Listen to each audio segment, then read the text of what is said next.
Welcome to the Business Blast podcast. I'm your host, Tyler Wagner. This episode is brought to you by Authors Unite. Authors Unite provides you with all the resources you need to become a successful author. You can learn more about Authors Unite and join the free community at authorsunite.com. Now, let's jump into the episode.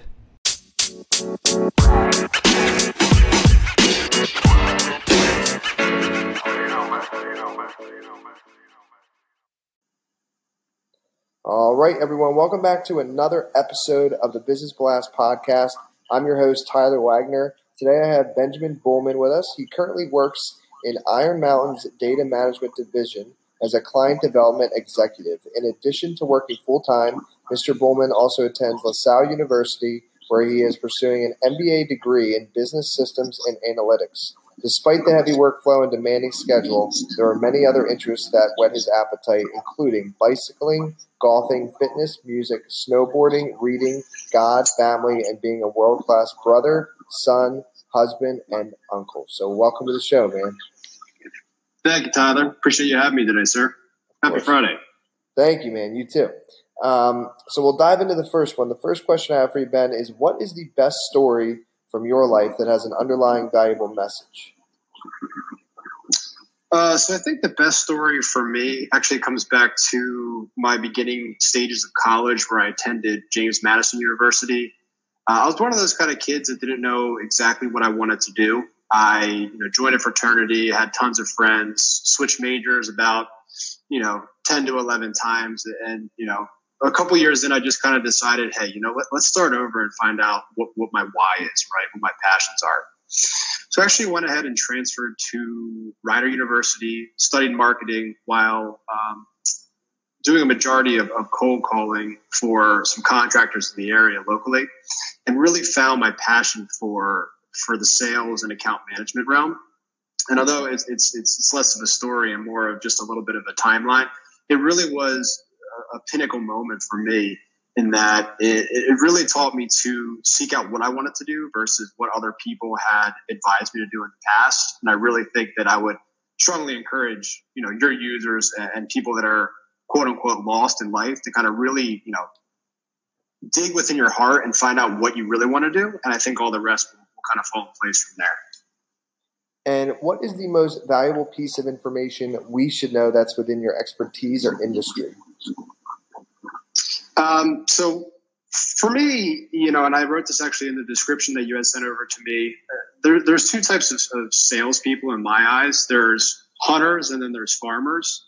I think the statistic is that 5% of people can do both.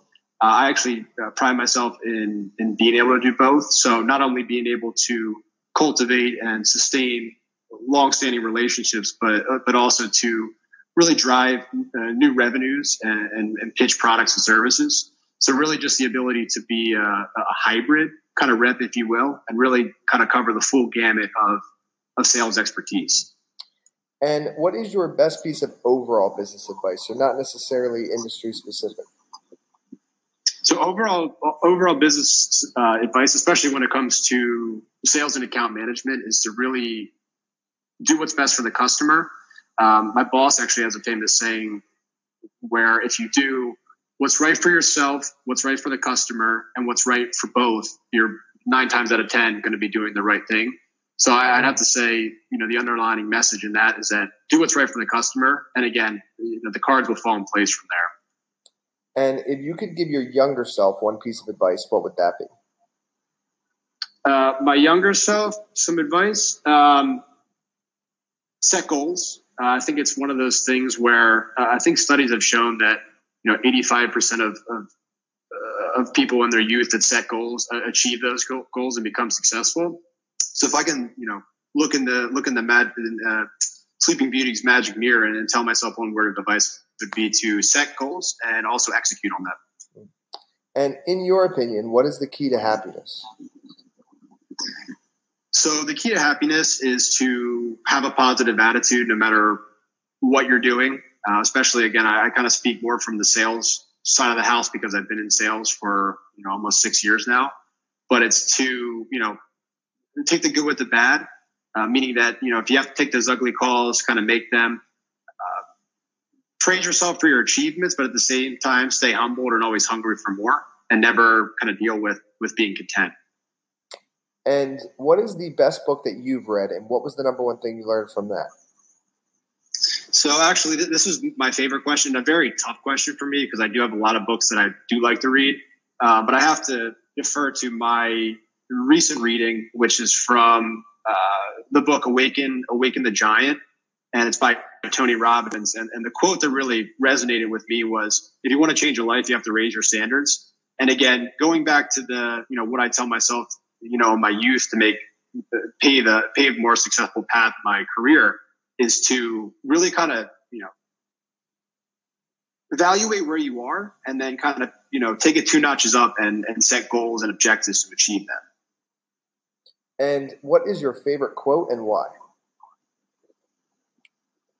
So my favorite quote, again, I don't mean to harp on Tony Robbins, but he's just kind of one of those guys that's really made a distinct impact in my life. And it's that whole idea of raising your standards, not only in sales, but I think in any career. If you kind of, if you're striving to be an associate, and that's again kind of where the first level out of college, that's kind of where you're land.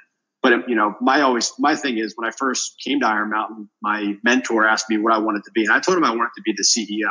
And honestly, I might not be the CEO. I'll try every day to be that. But even if I were to land at, say, a director or a VP role, that's 10 times higher than I'd ever think I'd achieve. So again, just raising your standards and planning and scheduling a roadmap to get there. I love it, man. Thank you so much for coming on. The last question I have for you before we let you go is, where is the best place for people to find you online? So the best place to find me online, I'm a big LinkedIn guy. So that's actually the other link that I provided you with is LinkedIn. For more from a business perspective, any questions, I'm always happy to answer questions or, reflect more on my life experiences. And then for more of a fun side, you can always check out my Facebook page as well. Perfect, man. Thanks again for joining us. We appreciate it. Tyler, I appreciate it, sir. You have a nice weekend, all right? The podcast you just heard was published with Anchor. Got something you want to say to the creator of this show? Send them a voice message using the Anchor app, free for iOS and Android.